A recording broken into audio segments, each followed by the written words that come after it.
So, polygamy is quite an interesting topic, and it can be a little bit disturbing depending on your beliefs and views on how the different sexes should be treated. It's an unusual marital relationship where a man courts and marries multiple women.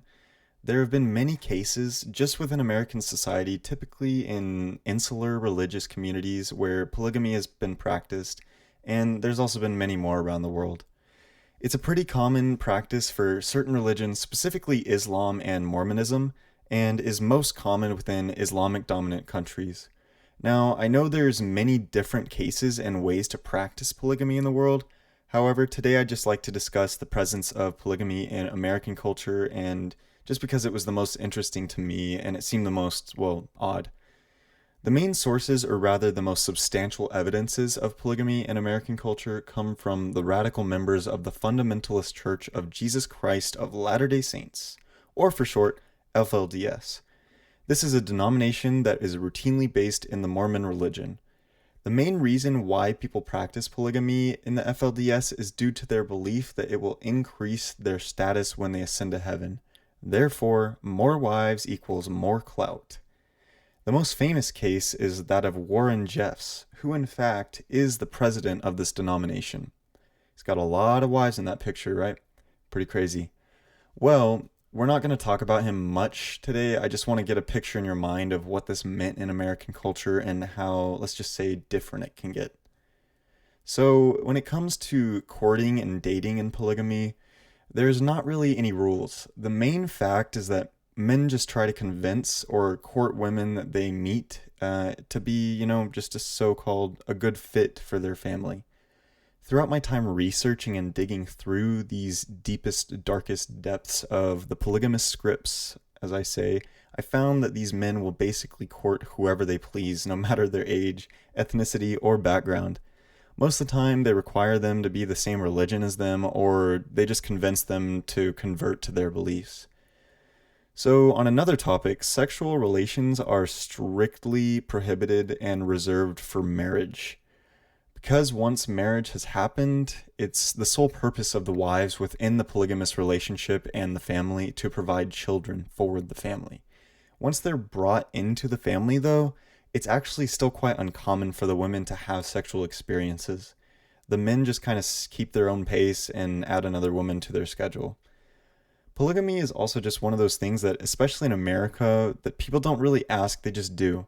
It's technically illegal, but people just do it anyways, typically hidden away in remote areas.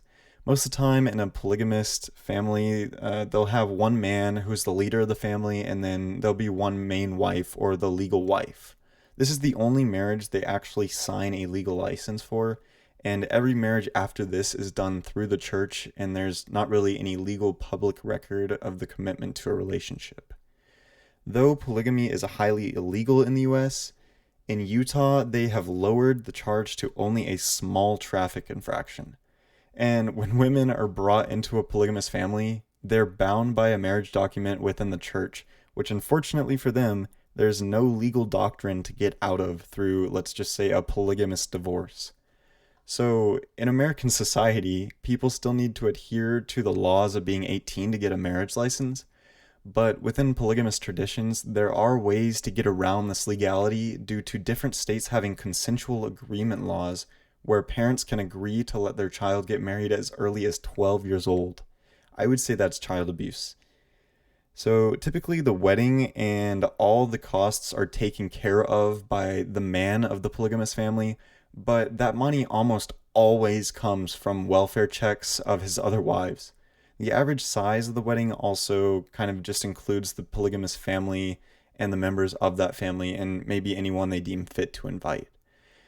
There are arranged marriages involved in polygamy, especially in other parts of the world, but just in American society, there's really not any specifically arranged ones.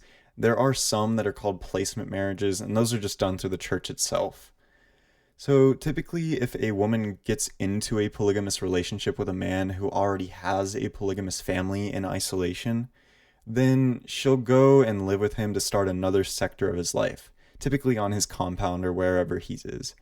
It's not this type of COVID friendly, socially distanced isolation that we've become accustomed to, but instead, it's a truly fenced in isolation. The man of this relationship is responsible for supplying for his family, and the women are usually there for two reasons only: making babies and taking care of those babies. There is, however, a secondary role of the women in the relationship that not many people realize.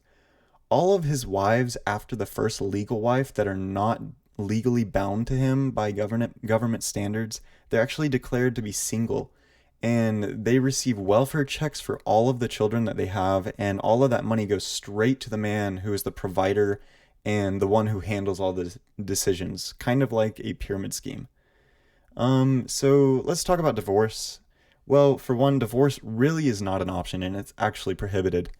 Instead, if the man or woman is unhappy in the relationship, they will just be under cohabitation.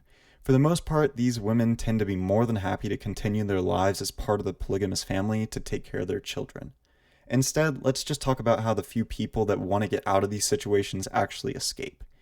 Most of the time, these women live on compounds that they aren't allowed to leave, and just due to the group mentality, the other wives who are loyal to the man act as guards. But there have been women to leave these families after coming to a realization of what's going on, and they've been able to make it out safely.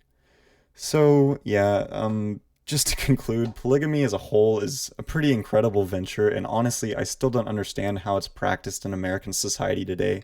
But I'm not giving judgment, I'm just giving an opinion on the fact that polygamy is definitely not for me. And in my opinion, it really shouldn't be allowed, and it shouldn't be a thing that anyone wants to do.